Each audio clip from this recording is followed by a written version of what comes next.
안녕하세요. 저희는 성폭력 방지 및 피해자 보호 등에 관한 법률에 대해 발표할 행정복지학부 1조 윤세은, 박우정, 김여정입니다.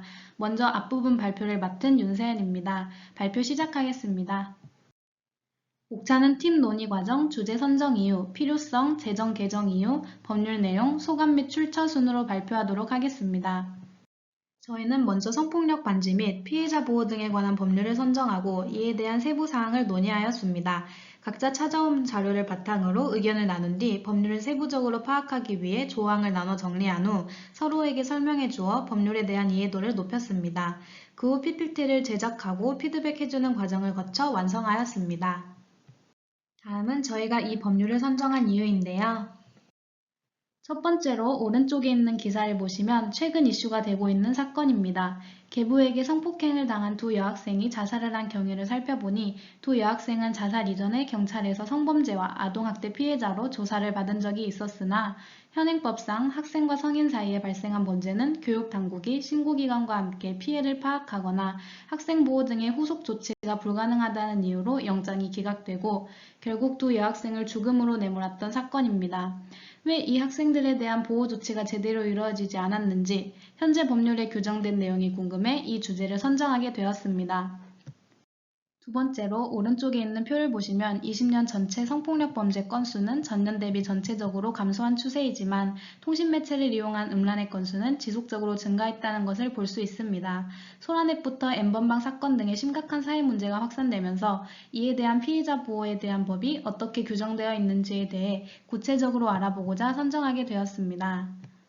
마지막 이유는 필요성과 연결되는데요. 차례대로 기사를 보시면 한참 논란이 된 정준영 사건은 가해자보다 피해자에게 초점이 맞춰져 보호받기보다 비난과 질타를 받으며 피해자에게 2차 가해가 이루어졌습니다. 이외에도 피해자를 보호해야 할 의무가 있는 경찰이 2차 가해를 하면서 피해자에게는 더 큰 트라우마가 야기되었고 이러한 2차 가해를 방지하기 위해 피해자 보호와 지원이 이루어져야 한다고 생각합니다. 또 다른 사례로는 성폭력 피해자가 보호시설 안에서 보호를 받던 도중 재차 성폭력을 당하면서 피해자에 대한 보호의 의미가 사라진 사례도 찾아볼 수 있었습니다. 앞서 보았듯이 성폭력을 당한 것이 피해자의 잘못이라는 왜곡된 인식을 개선하고 피해자에 대한 보호와 지원이 적극적으로 이루어져야 하기에 이에 관한 법률이 전적으로 필요하다고 생각합니다. 다음은 재정 과정과 이유에 대해 살펴보겠습니다.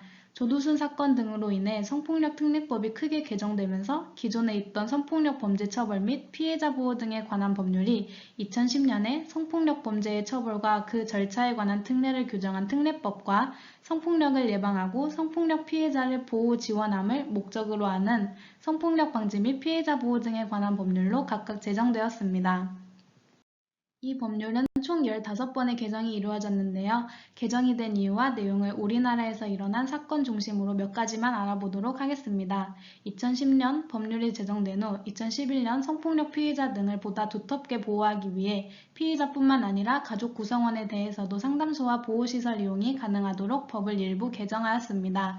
2015년에는 5종류의 성폭력 피해자 보호시설에 외국인 보호시설이 추가되면서 외국인 성폭력 피해자의 인권까지도 폭넓게 보호하는 것으로 일부 개정되었습니다. 2018년에도 개정이 한 차례 이루어졌는데요. 이 개정이 이루어지기까지는 소라넷과 웹하드 사건이 가장 큰 비중을 차지했습니다. 이 사건에는 배우가 있었는데 함께 살펴볼까요? 소라넷에서는 17년간 강간모의나 여성의 동의 없이 찍힌 몰래카메라 등의 불법 음란물이 난무했고 단순한 음란물 사이트를 넘어 실제 성범죄까지 이루어졌습니다. 아래 왼쪽의 사진을 보시면 소라넷의 이용자들은 피해자들의 고통에 대해서는 전혀 생각하지 않았다는 것을 볼 수 있습니다. 두 번째, 웹하드 사건은 한국미래기술 양진호 회장의 직원 폭행 영상으로부터 시작되었습니다. 2016년 경찰의 수사로 소라넷이 폐쇄되면서 성범죄 영상들이 모두 웹하드로 옮겨가고 양 회장이 운영하는 과정에서 필터링 업체, 불법 촬영물 삭제 업체와 유착 관계를 맺어 피해자들로부터 영상물을 지워주는 조건으로 돈을 받는 추악한 범죄를 저지른 사건입니다. 이 사건들로 인해 2018년 국가가 불법 촬영 영상물을 삭제하는 것을 직접 지원할 수 있도록 하며 발생 비용은 성폭력 행위자가 부담하고 국가가 지출하는 경우 성폭력 행위자에게 구상권을 행사할 수 있도록 법률이 개정되었습니다. 그 이후 2020년 두 차례의 개정이 이루어졌는데요. 기존에는 본인이 직접 불법 촬영물에 대한 삭제 지원 요청을 했어야 했으나 현재는 개정을 통해 본인뿐만 아니라 배우자, 직계 친족 및 형제 자매까지 국가에게 촬영물 등의 삭제를 요청할 수 있게 되었습니다. 또한 2차 피해 방지 대책의 실효성을 제고하고 징역형과 벌금형 사이의 균형을 갖출 수 있도록 해고 등의 불이익 조치 유형을 법률에 구체적으로 명시하며 벌금액을 징역 1년당 1,000만 원의 비율로 조정했습니다. 다음은 N번방 사건으로 인해 2021년 1월에 개정되어 7월에 시행될 예정인 사항인데요. 2019년 당시 큰 문제가 되었던 N번방 사건은 다들 아실 거라고 생각합니다. 간단하게 설명하자면 소라넷부터 웹하드까지 온라인 성착취 플랫폼들이 사라지자 음란물을 보고자 하는 수요는 있으나 공급이 없어 텔레그램으로 사용자들이 모여들기 시작했습니다. 점차 대해방에서 음란물이 유포되기 시작했고 SNS에서 고액 알바를 제안하며 노출 사진을 요구하는 등의 디지털 범죄가 활성화되기 시작했습니다. 또한 성범죄 피해자의 집에 직원을 보내 감시하는 등의 과정을 통해 성착취물이 계속해서 공유되고 피해자들은 극심한 고통을 받은 사건입니다. 이 사건으로 인해 2021년 국가에서는 삭제를 지원할 수 있는 촬영물 등의 범위를 확대하고 삭제 지원 대상자가 지정한 대리인도 삭제 지원을 요청할 수 있도록 디지털 성범죄 피해자에 대한 삭제 지원을 강화했습니다. 또한 성폭력 범죄 신고를 활성화하기 위해 성폭력 발생 사실 신고자 또한 불이익 조치를 금지하는 조항이 추가되었습니다. 다음으로는 박우정하고가 발표하겠습니다. 뒤를 이어 발표할 박우정입니다. 우선 전체적인 법률 구조에 대해 설명하겠습니다. 성폭력 방지 및 피해자 보호 등에 관한 법률은 총 38조로 이루어져 있으며 4장으로 나누어져 있습니다. 제1장은 총칙으로 1조부터 2조까지는 목적과 정의, 4조부터 6조까지는 성폭력 예방 관련 법률, 7, 8조는 피해자에 대한 지원과 불이익 조치 금지와 관련된 법률, 9조는 신고 의무로 이루어져 있습니다. 제2장은 10조부터 30조까지로 피해자를 보호하고 지원하기 위한 상담소와 보호시설의 설치, 운영에 관련된 법률로 이루어져 있습니다. 더불어 시설 안 상담원의 자격 기준과 교육에 관련된 법률도 마련되어 있습니다. 24조부터 30조는 부수적 의무로 이루어져 있으며 이 외에는 제3장은 보칙, 4장은 벌칙으로 구성되어 있습니다. 성폭력 예방은 어렸을 때부터 학교에서 교육도 받고 흔히 정보를 접할 수 있지만 정작 성폭력 피해자에 대한 보호는 어떤 과정과 장소에서 치료 등이 이루어지는지 정보를 쉽게 접할 수 없었습니다. 그래서 성폭력 피해자에 대한 경각심을 일깨우고자 예방보다는 피해자 보호와 지원에 대한 법률에 집중하여 발표하도록 하겠습니다. 다음은 법률의 내용을 구체적으로 알아보도록 하겠습니다. 먼저 제1장은 총칙으로 1, 2조에서는 목적과 정의를 담고 있습니다.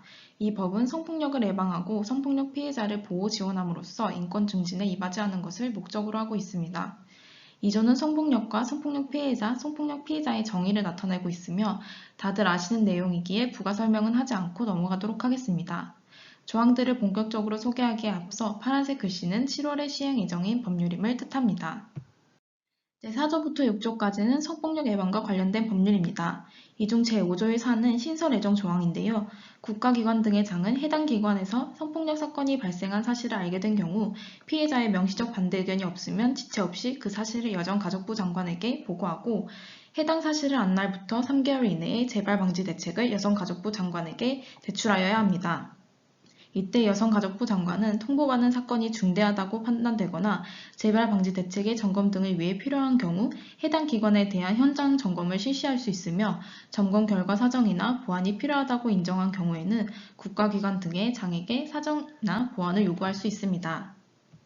제7조는 피해자에 대한 지원과 관련된 법률입니다. 이에 해당하는 국가의 의무에 대해 함께 살펴보겠습니다. 국가는 피해자에 대해 법률 상담과 소송 대리 등의 지원을 할 수 있습니다. 이때 법률 상담 등에 드는 비용은 국가가 부담할 수 있습니다. 또한 국가는 불법 촬영물 또는 복제물이 정보통신망에 유포되어 피해를 입은 사람에 대해 촬영물 등의 삭제를 위한 지원을 할 수 있습니다.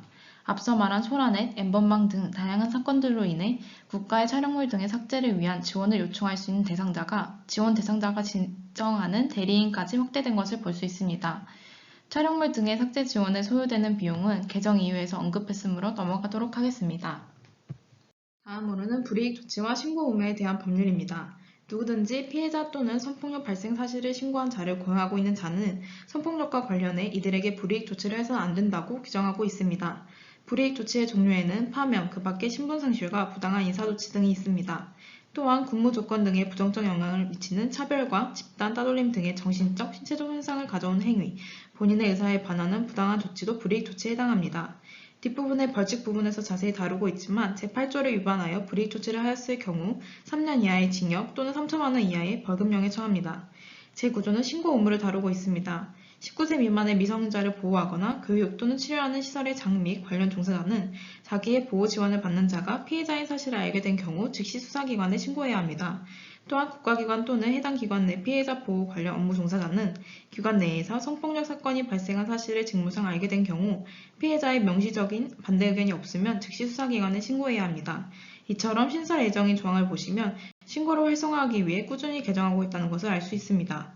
뒷부분의 과태료 부분에서 자세히 다루고 있지만 제9조 2항을 위반하면 신고하지 않을 경우 300만 원 이하의 과태료를 부과합니다. 다음은 제2장 피해자 보호, 지원시설 등의 시설치와 운영인데요. 제10조부터 11조는 상담소의 설치와 업무에 관련된 법률로 국가나 지방자치단체 외의 자가 상담소를 설치하고 운영하기 위해서는 시장, 구청장 등에게 신고해야 하며 이들은 신고를 받은 날부터 10일 이내에 신고인에게 통지해야 합니다. 또한 상담소에 필요한 사항은 여성가족부령으로 정한다고 규정되어 있습니다. 성폭력 피해 상담소는 성폭력 피해 신고 접수와 이에 관한 상담, 시설 연계, 의료 지원, 성폭력 예방 홍보 및 교육 등의 업무가 주로 이루고 있습니다.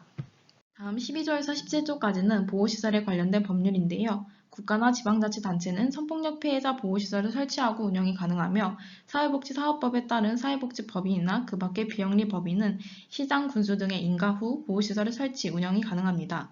보호시설에 필요한 사항도 상담소와 마찬가지로 여성가족부령으로 도로 규정되어 있습니다. 보호시설은 앞서 언급했듯 2015년 법이 개정되면서 외국인 보호시설이 추가되어 총 6가지 종류가 있습니다. 각각의 보호시설에 관해서는 뒤에 나올 입소기간에 관한 법률과 함께 더 자세히 설명하겠습니다.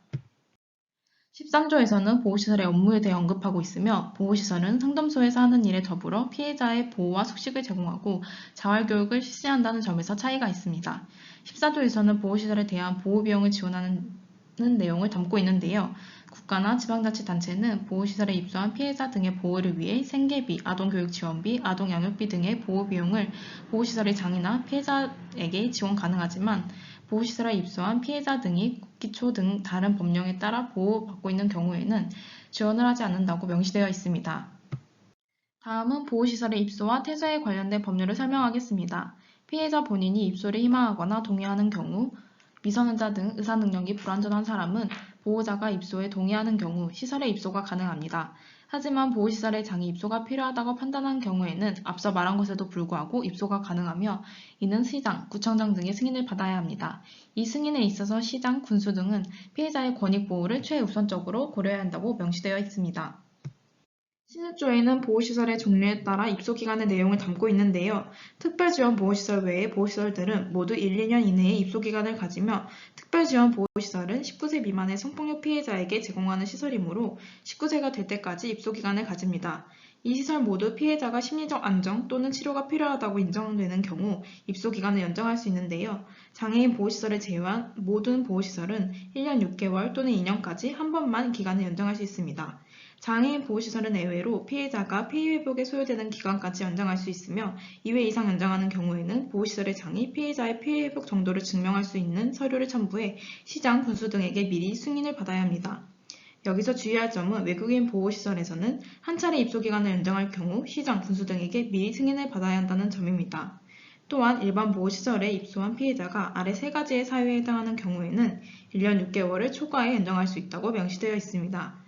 이렇게 보호시설의 입소기간에 대해 잘 알아둔다면 보호시설에서 종사할 경우 성폭력 피해자가 일상생활로 복귀할 때까지 충분히 보호받을 수 있도록 도움을 줄 수 있을 거라 생각합니다. 다음으로는 김여정 학우가 발표하겠습니다. 마지막 부분을 발표할 김여정입니다. 다음 17조는 보호시설의 퇴소에 관한 법률인데요. 입소와 마찬가지로 본인의 의사 또는 보호자의 요청에 따라 퇴소가 가능하며 보호 목적이 달성된 경우, 보호기간이 끝난 경우에 해당한다면 보호시설의 장이 퇴소 명령을 할 수 있습니다. 18조에서는 국가나 지방자치단체는 성폭력 피해자 통합지원센터를 설치하고 운영해야 한다고 명시되어 있는데요. 예를 들어 광주 해바라기 센터가 통합지원센터라고 볼 수 있습니다. 19조는 상담원 등의 자격 기준에 미달하는 사항을 명시하고 있으며 국가와 지방자치단체는 상담원에 대한 전문적 교육을 담당하는 시설을 설치해 상담원의 자질을 향상해야 한다고 규정하고 있습니다. 또한 여성가족부 장관 또는 시도지사는 상담원의 보수 교육을 실시해 종사자들의 자질을 향상해야 한다고 언급하고 있습니다. 다음은 상담소, 보호시설 등의 신고와 허가 취소에 관련된 법률 제21조부터 제23조까지 알아보도록 하겠습니다. 21조는 상담소, 보호시설 등의 폐지 혹은 휴지 등의 신고에 관한 내용을 담고 있습니다. 설치한 상담소와 보호시설 그리고 교육훈련시설을 폐지, 휴지, 재개할 경우 미리 특별자치시장이나 특별자치도지사 그리고 시장과 군수, 구청장에게 신고를 하여야 합니다. 그 후 신고 내용을 검토한 뒤에 법에 적합하다면 신고를 수리하여 적용합니다.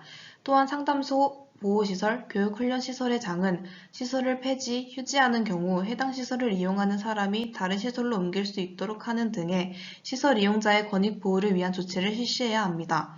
다음 22조는 상담소 등에 관한 시정명령에 대한 내용을 담고 있는데요. 군수, 구청장 등은 상담소, 보호시설 등의 시설이 시정해야 할 사항이 생긴다면 명령이 가능합니다. 시정명령을 하는 경우는 아래를 참고해 주세요. 23조는 인가의 취소에 대한 내용을 다루고 있습니다. 시장, 군수, 구청장 등은 상담소나 보호시설 등의 업무의 폐지 또는 정지를 명하거나 인가 취소가 가능합니다.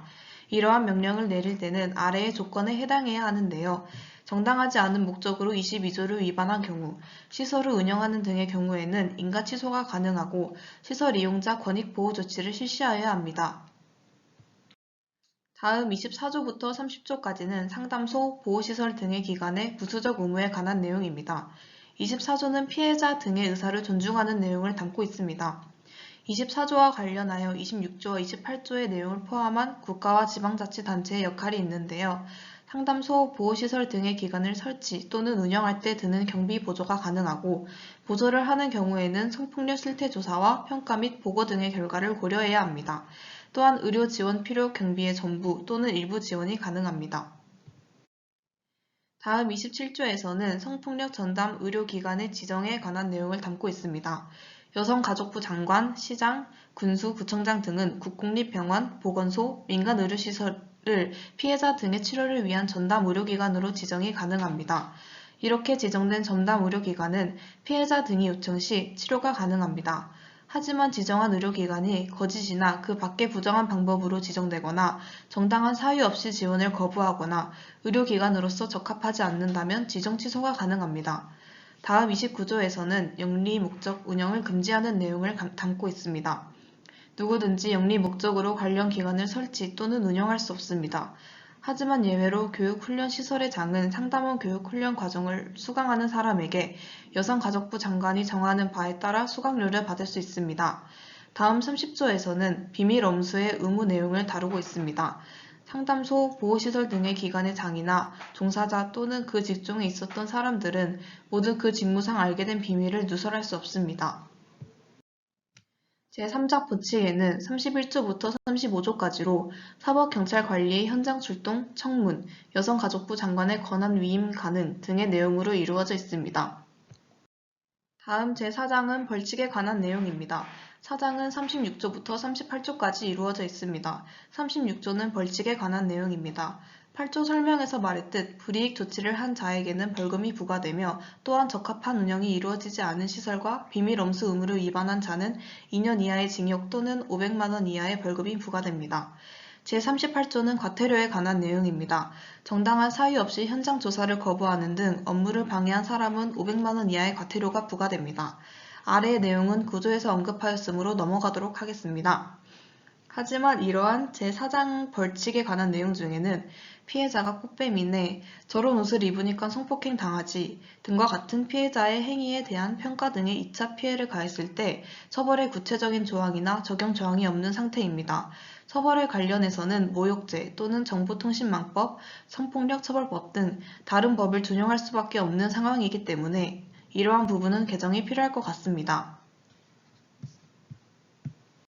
저희는 방금 말한 것처럼 2차 피해를 방지하기 위해 피해자 보호 지원에 미흡한 점에 대한 해결책을 강구해야 할 필요가 있다고 생각합니다. 법의 연역과 개정 이유를 찾아보는 것을 통해 피해자 보호 조치를 개선하는 것에 많은 노력과 개정이 이루어진다는 것을 알게 되었고, 시행 예정인 법률들이 실효성을 제고하고 강화되는 등 시대와 현상, 이슈에 발맞춰 점차 바뀌는 것을 보며 다양한 연구와 예방 조치를 취하기 위해 노력하고 있다는 것을 깨달았습니다. 살아가면서 우리의 주변에서 누군가 도움이 필요한 상황이 충분히 생길 수 있다고 생각합니다. 그때 저희는 이번 활동에서 배운 내용들을 활용해 조금이나마 직접적으로 도움을 줄 수 있을 것이라 기대하는 바입니다. 출처를 마지막으로 발표를 마치겠습니다. 감사합니다.